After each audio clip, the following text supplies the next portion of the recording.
po tayong lahat. Saan man sulok ng mundo naroroon. Ingat po tayo palagi. Sa ngayon po ay magagata ako ng kalabasa at sitaw na may malunggay. Nagulay tayo ngayon. So, ayan. Ginigisa-gisa ko to. Kasi po ang ano natin, coconut milk powder, magic coconut milk powder. Hindi naman siya preso. Igisa-gisa natin para lumabas yung aromatics.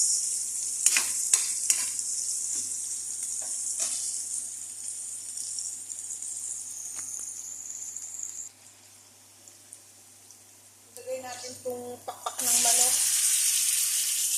Halo na natin. Huwag na natin ilagay sa freezer. Kamantika-mantikain muna natin ito.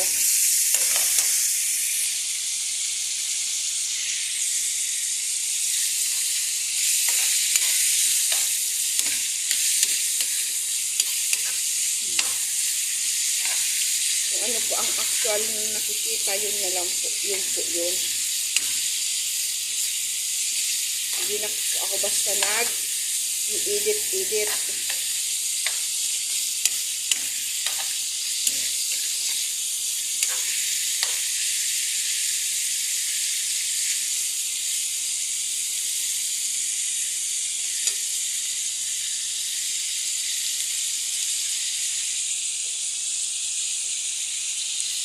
Lagay natin yung sili.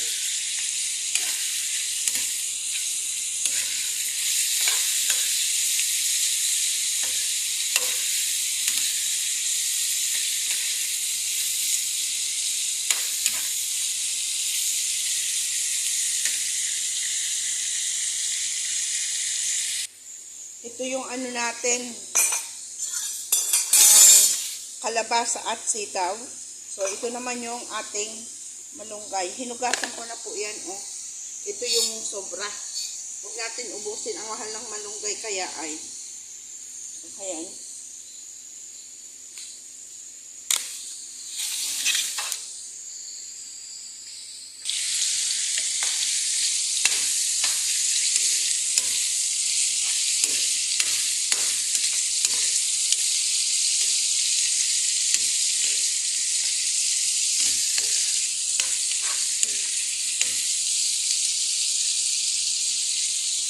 So, ayan.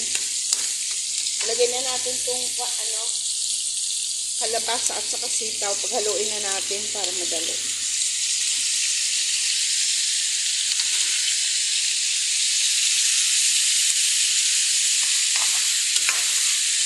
Isa rin natin bago natin lalagyan ng gata.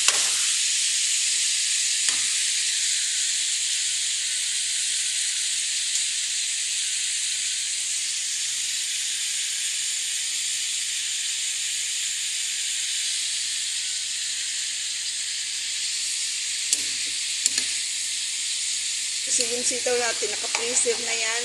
Ganun po ang kulay niya. Hindi na as in green. Yung kalabasa natin, fresh.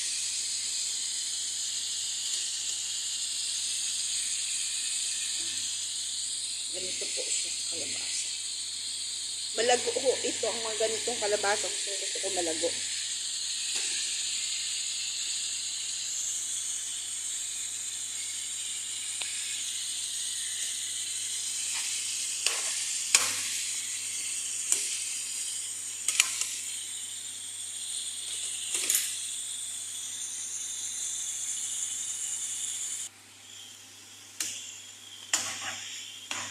Mas maganda siguro ito, takpan muna natin, no? Pantakpan muna natin. Lagyan din natin 3 pirasong sugpo para may pampalasa pa. Ito yung coconut natin. Kinupaw ko na po.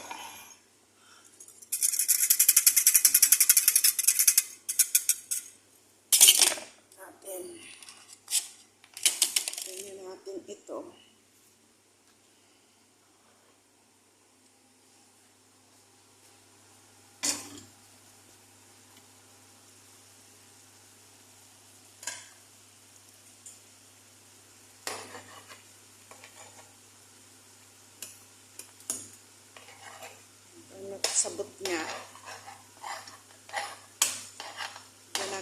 Tapos yung ating gata.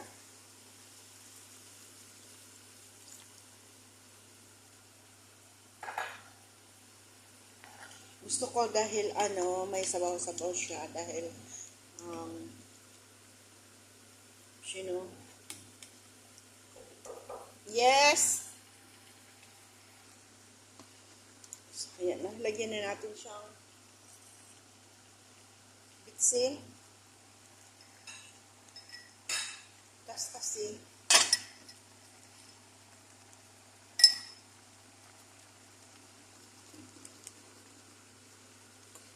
Diba? Para sarap.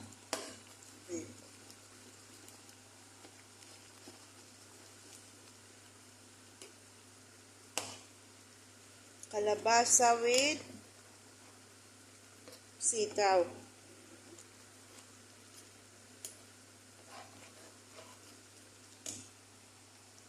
Ilagay na rin natin itong halong 3 pirasong tubo para mas malasa. Maya-maya ilalagay na natin yung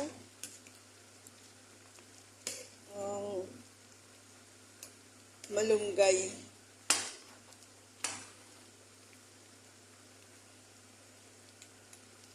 Lubog natin para maluto ng maayos ang ating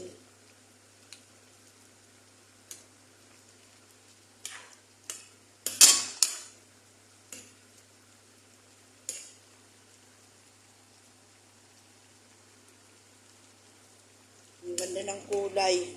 Lalagyan ko sana ulit ng talong. Kaso yung talong, 2 piraso na lang. Si babae kasi pakitalong din. Napalaman sa tinapay. Baka maghanap. Isip na lang natin sa kanya.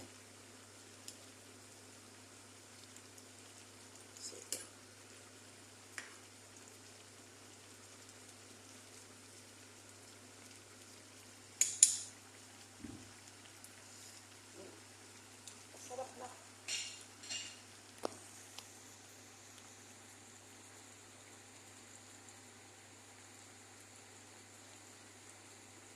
Kayo po ba, pag nagugulay ng kalabasa may sabaw-sabaw, masarap po ang kalabasa may sabaw-sabaw.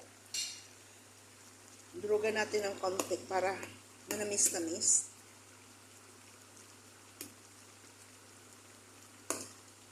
Malago talaga siya.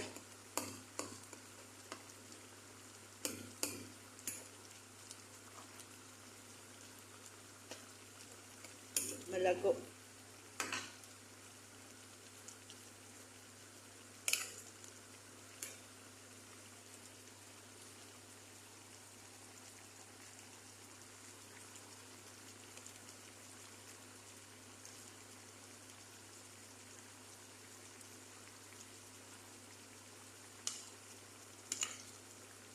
Sarap ng kain ito. Kahit hindi na tayo magkanin, okay lang.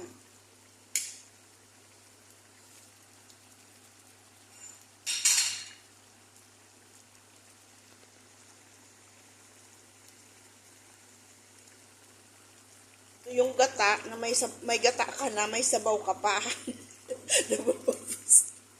May ginataan ng gulay, may sinabawan pa. Alam niyo yun? Sinaririt doon. Gusto ko ang ganitong pagkaluto, may sabaw ang gulay. Kasi masarap sa kanin ay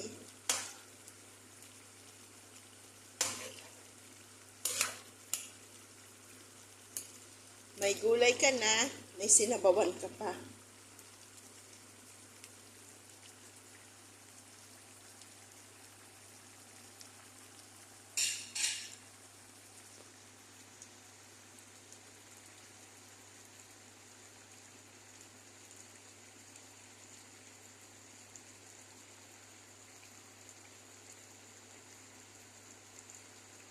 Kaya maya, luto na yan.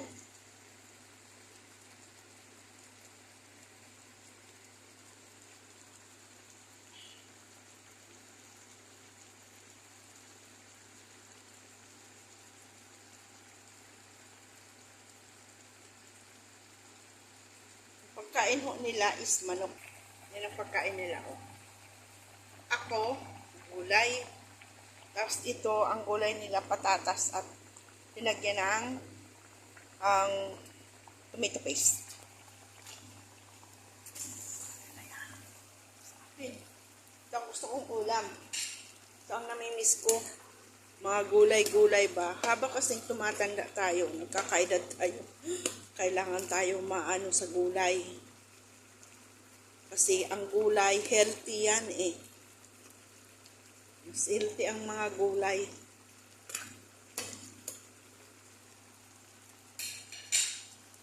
Kasi nagkakaedad na tayo, kailangan natin yung mga gulay. Kaya kung pwede ang mga anak natin, turuan natin magkain ng gulay. Totally ang mga anak ko, nagkakain din ng gulay pero pili. Ang mga apo ko pala. Ang dati yung dalawa kong anak, hindi sila ganyan. Pag gulay lang, iiyak yun. Pero ngayon, marunong na sila kumain ng may gulay. Nababago rin naman pag maliit pa, diba? Maliliit pa sila, nababago rin yung pantasya nila. Kasi, kung noon, is palaging may isda, karne, ganun pa din sila. Pero, kasi mga bata pa eh. Kaya, pero ngayon, okay na sila, kumakain na sila.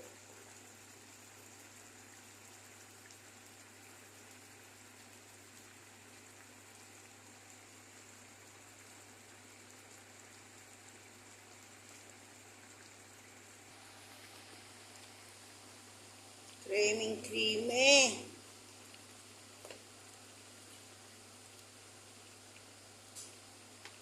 Malago talaga ang ating yung kalabasa natin.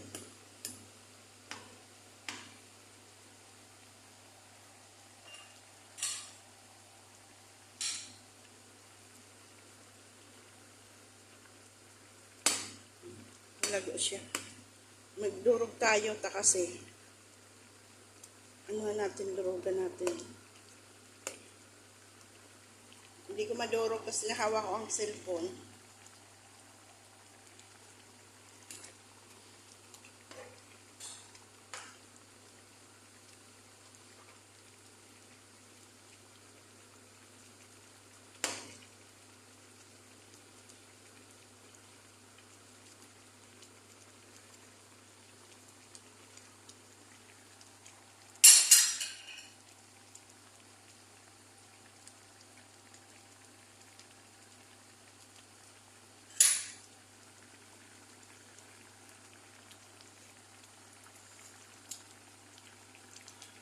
Tamis.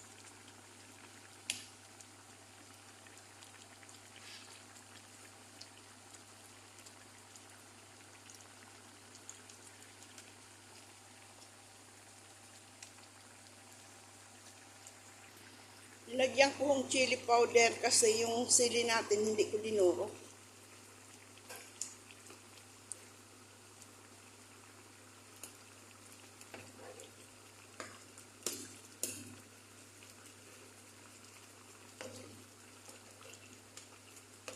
Ngat-ngatin niya ni Maya. Ito yung pagkasugpo.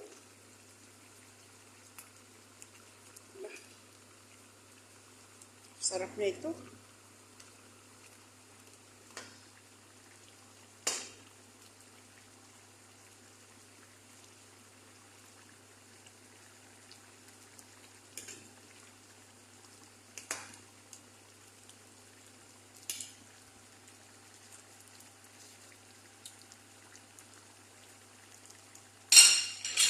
Kulang yung asin natin.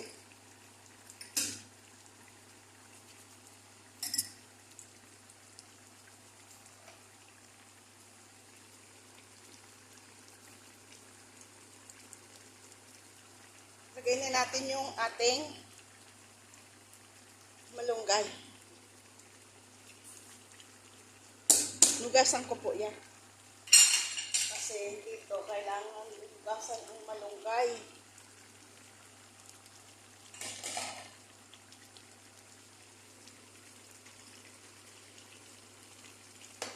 napakasarap.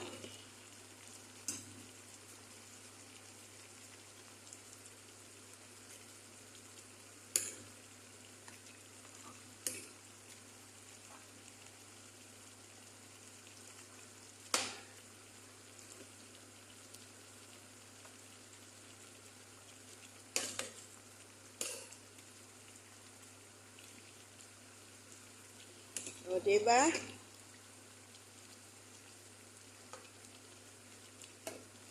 Kaya, luto na to.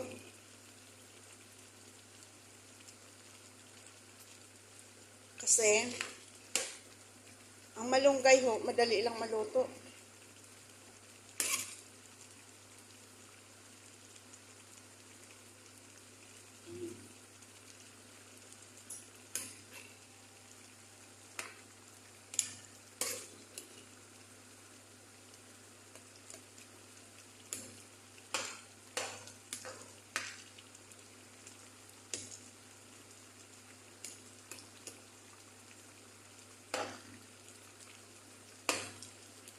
Sarap niyan.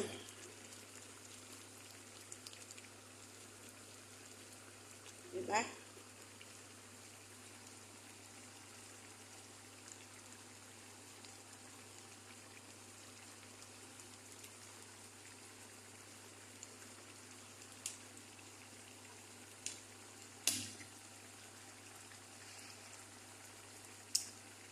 Oh, kanamit.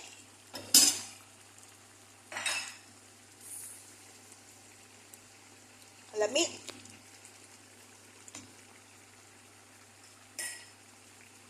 Tingnan natin tong... Pangit kasi yung kalabasang durog. Ako ayaw ko sa kalabasang durog. Tingnan, tikman natin yung kalabasa.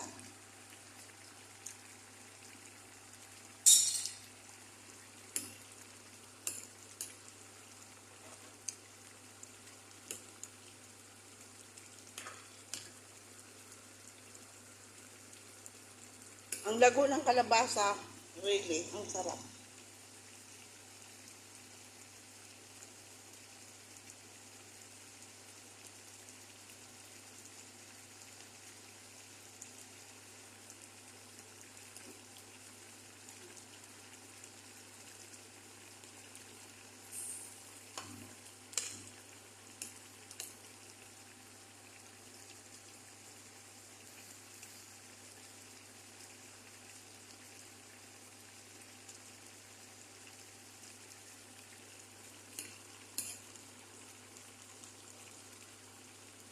Ah, sarap nito, sobrang.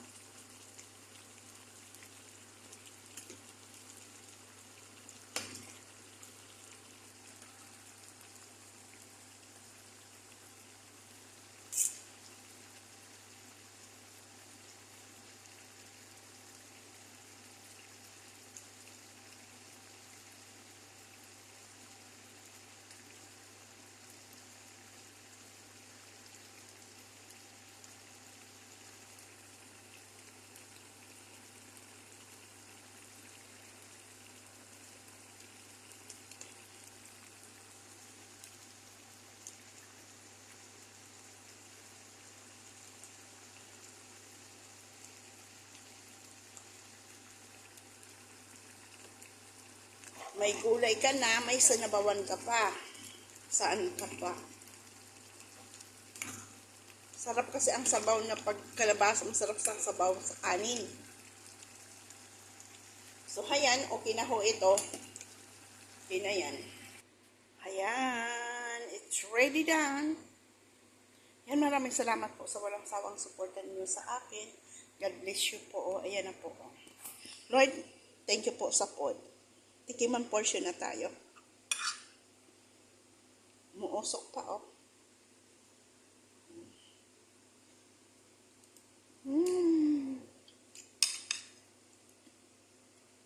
Ang sarap. Ay, naku, sili pala yun.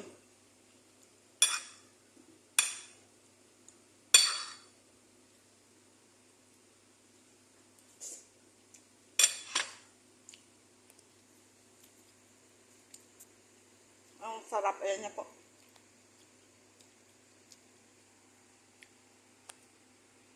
God bless. Maraming salamat. Ingat po tayo palagi. Bye-bye.